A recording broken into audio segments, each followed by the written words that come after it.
So as a solo shooter, if you want to get moving shots like this, there's one of two ways to do it.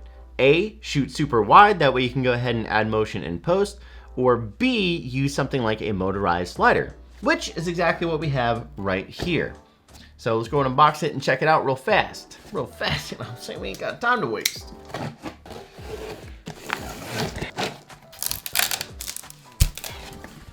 Thought it was gonna be bigger, huh, didn't you? All right, so here we go. This is the Toprig S40 by Accsoon.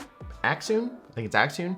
So this is basically a 16-inch motorized slider that is also portable, which takes external batteries like this NPF battery right here. I kind of been wanting to get this because a lot of times I'm doing content at home. There's ideas I have where I want to add motion to a shot, but I can't. So this is gonna be able to solve that problem. So let's go and unbox it and see what it comes with. Box inception, dude. There's a box. There's the Amazon box. There's this box. Now there's this box. All the boxes, dude. Oh, maybe it's because this is supposed to be the carrying case. I just broke it. User manual. Certified thing. Woo, this thing, okay. Out of there. Okay. All right. All right, okay. A lot of people say this is light, but genuinely, it's kind of hefty, I'm not gonna lie. But like in a good way, not like bad. This thing just doesn't feel cheap, which is nice. Okay, so in the box, we get the actual motorized slider itself.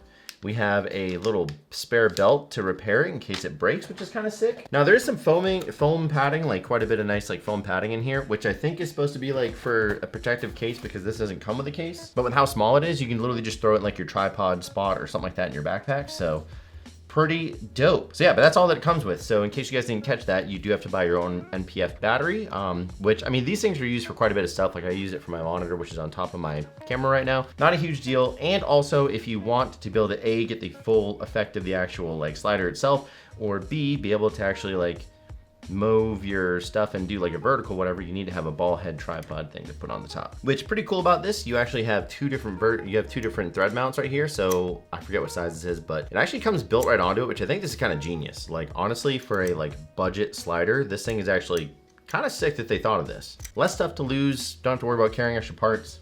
Nice. All right, so let's go ahead and plug it up.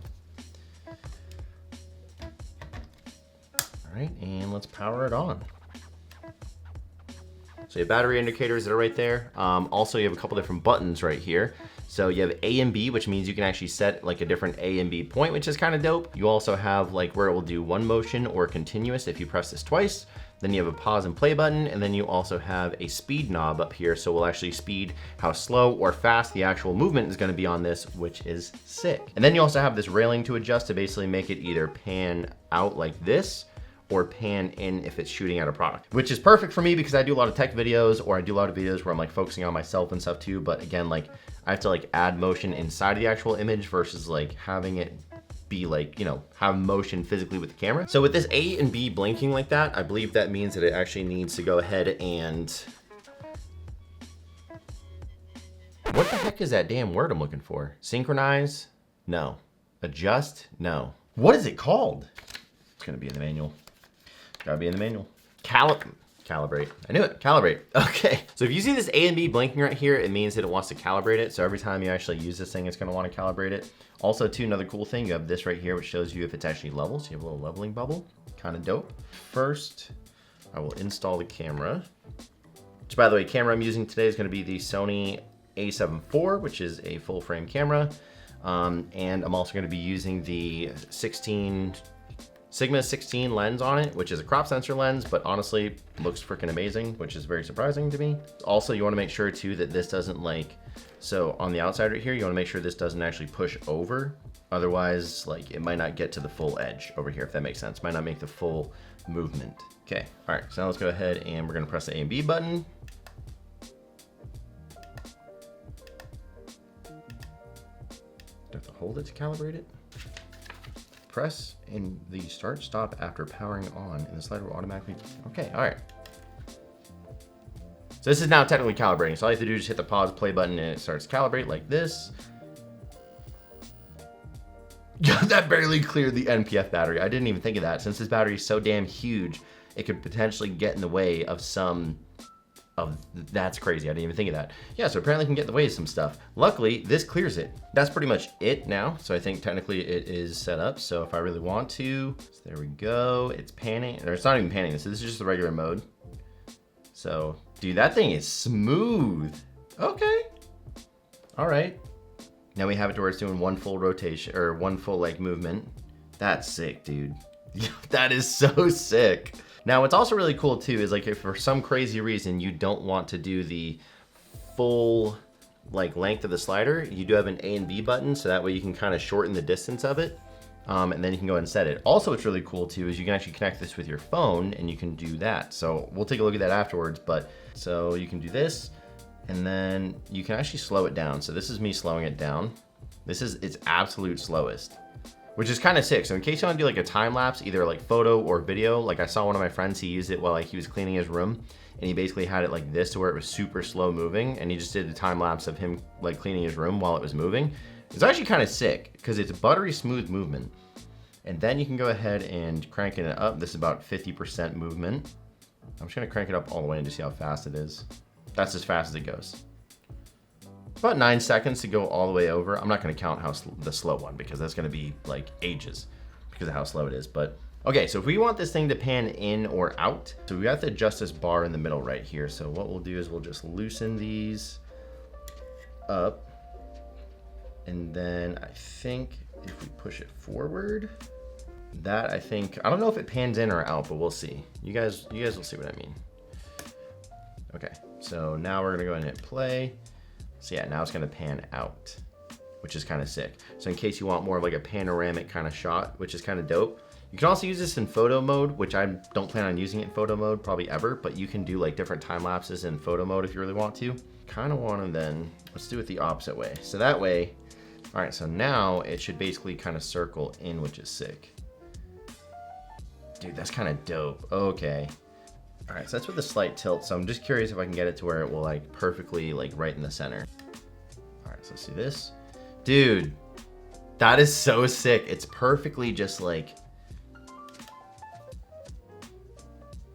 oh, that is so dope, dude. So like, I can imagine like if I'm sitting down at my desk or something like that, I can now just get a nice shot of me just working at my desk and things like that, dude. That looks so sick. And it's perfect. It's literally keeping it perfectly placed like that. So if you want, you can make it really aggressive the way that it like turns or shifts in or shifts out, or you can make it like not very aggressive, you know what I mean? So that's actually super dope about this thing. Dude, that is so sick. Yeah, if we want to, I'm just gonna put it on loop. So now technically I can make it to where it loops, right? So this is a good idea in case maybe you wanna try and get a couple shots of yourself. So this way you can kind of just like let it do its thing, maybe sit there for a minute just to make sure you get the shot correctly or you get enough motion. That way you don't just have one kind of take. See, there we go. Now it's kind of repeating itself. So now it's gonna keep going until I hit the pause button by itself.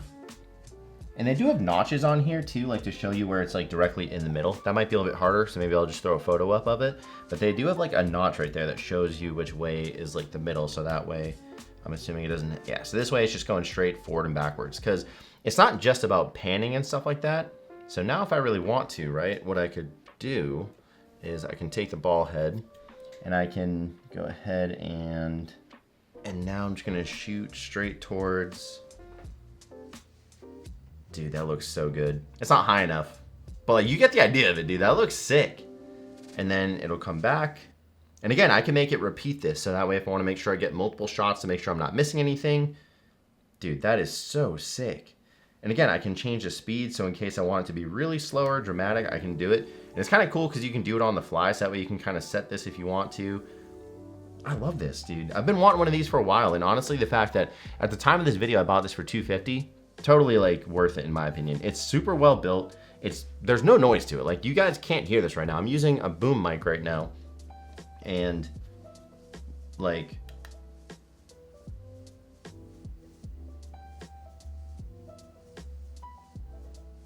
it's a pretty low hum. So like you don't even really hear the thing, which is crazy. Like if anything, I think my Godox SL60W, I think the fan on that thing is actually louder than this is. And what's really dope about this is that it has different mounting points on the bottom. But yeah, so you have 3/8 and you also have 1/4 inches all over this thing. So super easy mounting system. Someone mentioned doing a quick release plate to it, so that way you can just like quickly attach it and detach it from an actual like tripod stand. And also too, this thing will do like a vertical setting. So what I'll do now, let me get my, all right, now I'm gonna try a vertical shot for you guys. All right, so vertical shot. So, and if it's not perfectly steady, it's because my hand. That's so dope, dude. That is so sick. I can see that, dude. That's gonna come back down. That's so sick. This is, oh my God. I wasn't like, at first I was like buying it because I'm like, I need this for a video I want to shoot. But like now, oh my God, dude, this thing seems so easy and so simple to use. I'm like in love with it. I'm gonna use this thing all the time. And then another thing too is that it does have feet on the bottom, which what's cool about this is that you can actually screw these like this, and then you can lock it like, let me see, where is it? There we go, and you can lock it. So there's like a little metal gasket thing right there and this rubber foot. So they actually detach like this. So they actually detach like this. You can kind of level it the way that you want to, and then you can snug this up so that way it doesn't sink in, which is sick. So again, that was actually a really smart idea for them to think about in case you're shooting in an area that might not be 100% like, you know, level and stuff like that. So I'm like blown away by how cool and how awesome this thing is. And again, for only 250 bucks, like this thing seems super well built. Like you got a metal construction right here, plastic for some of this stuff here, but like it's not like a cheap plastic to where you're like, oh God, they really skimped out on that. Like it's like makes a lot of sense. Like this is dope. And I wasn't sent this, I paid for this with my own money. I just wanted to get one because again, I wanted to have it in my kit as a creator. And dude, this thing is just blew my mind. I'm gonna leave a link to this. I'm also gonna leave a link to the NPF battery stuff that I bought from Amazon. It's basically just a small rig. Doesn't have to be a small rig, but I liked this because it was a 2-pack. You can also buy some of these with little USB-Cs on them now, which is incredible. So that way you don't have to worry about carrying around like a charging cradle. But yeah, I'll leave all that in the description below. There are gonna be affiliate links, but if you are a solo content creator or solo creator, or even just like someone that does product videos and stuff like that, and you wanna be able to level up your video game, this is a perfect way to do it. Like, this thing is incredible. Like, I can see myself using this over using my gimbal in a lot of shots, especially if I wanna be able to include myself in the shot. I can now do it with this, which is sick, dude. Like, I'm genuinely excited to use this. So thanks for watching, I appreciate it. I'll see you guys in the next one.